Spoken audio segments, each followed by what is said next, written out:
জনাব কাদের মোল্লার মামলা দিয়েই আপিল বিভাগের নিষ্পত্তি শুরু হয়েছিল। এই মামলায় আমরা জনাব কাদের মোল্লা, জনাব মতিউর রহমান নিজামী, জনাব আলী হাসান মুজাহিদ, জনাব মীর কাশেম আলী, জনাব কামরুজ্জামান সহ সকলের মামলার অতীতের রায়ের ব্যাপারে প্রশ্ন উত্থাপন করা হয়েছে। মাননীয় প্রধান বিচারপতির নেতৃত্বে 4 সদস্য বিশিষ্ট আপিল বিভাগের বেঞ্চের সামনে শুনানির জন্য উপস্থাপন করা হয়েছে। শুনানির এক পর্যায়ে মাননীয় প্রধান বিচারপতি ইচ্ছা প্রকাশ করেছেন যে এই মামলার গুরুত্বের বিচারে এবং এই মামলার আইনি জটিল ব্যাখ্যা বিশ্লেষণের বিষয়ে এই মামলাটি আপিল বিভাগের পূর্ণাঙ্গ বেঞ্চে শুনানি হওয়া উচিত।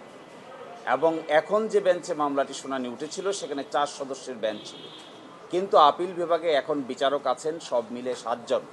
এই জন্য পরিস্থিতি বিবেচনায়, গুরুত্বের বিবেচনায় এবং এই মামলার উচ্চতার বিবেচনায় এবং আইনের ব্যাখ্যা বিশ্লেষণের বিবেচনায় এই মামলাটি আগামী 6 তারিখে 1 নম্বর আইটেম হিসেবে পূর্ণাঙ্গ বেঞ্চে শুনানির জন্য দিন নির্ধারণ করেছেন।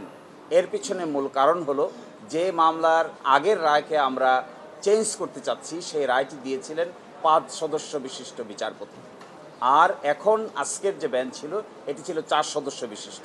এই জন্য এই মামলার নিষ্পত্তি নিয়ে ভবিষ্যতে কোনো ধরনের কোনো প্রশ্ন যেন উত্থাপন করা না হয় এবং সঠিকভাবে আইনি ব্যাখ্যা বিশ্লেষণ করে যেন এই মামলাটি নিষ্পত্তি করা যায়, এই জন্যই পূর্ণাঙ্গ বেঞ্চে আগামী 6 তারিখে গুরুত্বের বিবেচনায় কজ লিস্টে প্রথম হিসেবে রেখে এই মামলার শুনানি করার সিদ্ধান্ত নিয়েছেন। একটি কথা এখানে বলা প্রাসঙ্গিক বলে মনে করি, যেহেতু আগে জনাব কাদের মোল্লার মামলা দিয়েই আপিল বিভাগের নিষ্পত্তি শুরু হয়েছিল, এই মামলায় আমরা জনাব কাদের মোল্লা, জনাব মতিউর রহমান নিজামী, জনাব আলী হাসান মুজাহিদ, জনাব মীর কাশেম আলী, জনাব কামরুজ্জামান সহ সকলের মামলার অতীতের রায়ের ব্যাপারে প্রশ্ন উত্থাপন করা হয়েছে।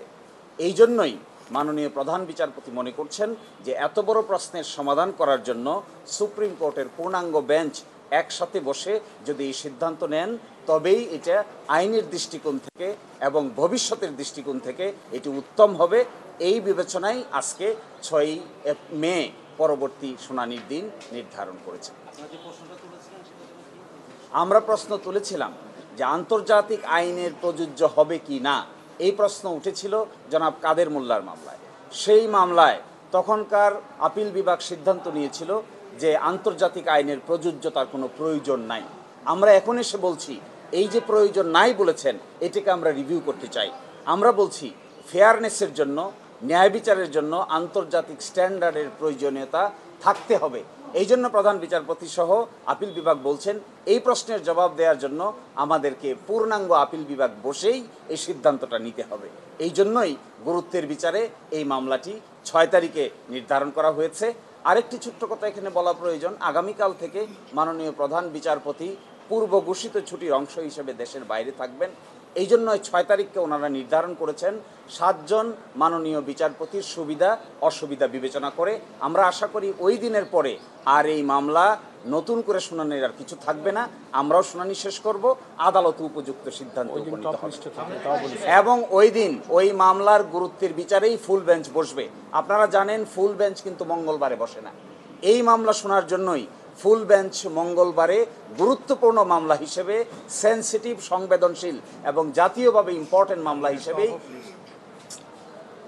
জাতীয়ভাবে গুরুত্বপূর্ণ সেন্সিটিভ সংবেদনশীল কেস হিসেবেই এই মামলাটি শুধু শুনানির জন্যই 6 তারিখে আপিল বিভাগের পূর্ণাঙ্গ বেঞ্চ বসবেন। আপনারা এটাও জানেন আপিল বিভাগে নতুন করে 2 জন মাননীয় বিচারপতি অ্যাপয়েন্টমেন্ট পেয়েছেন। আগে ছিলেন 5 জন, এখন হয়েছেন 7 জন। আমরা মনে করি এই মামলার গুরুত্বের বিচারে পূর্ণাঙ্গ বেঞ্চে শুনানিই হবে এই মামলার প্রতি ন্যায় বিচার।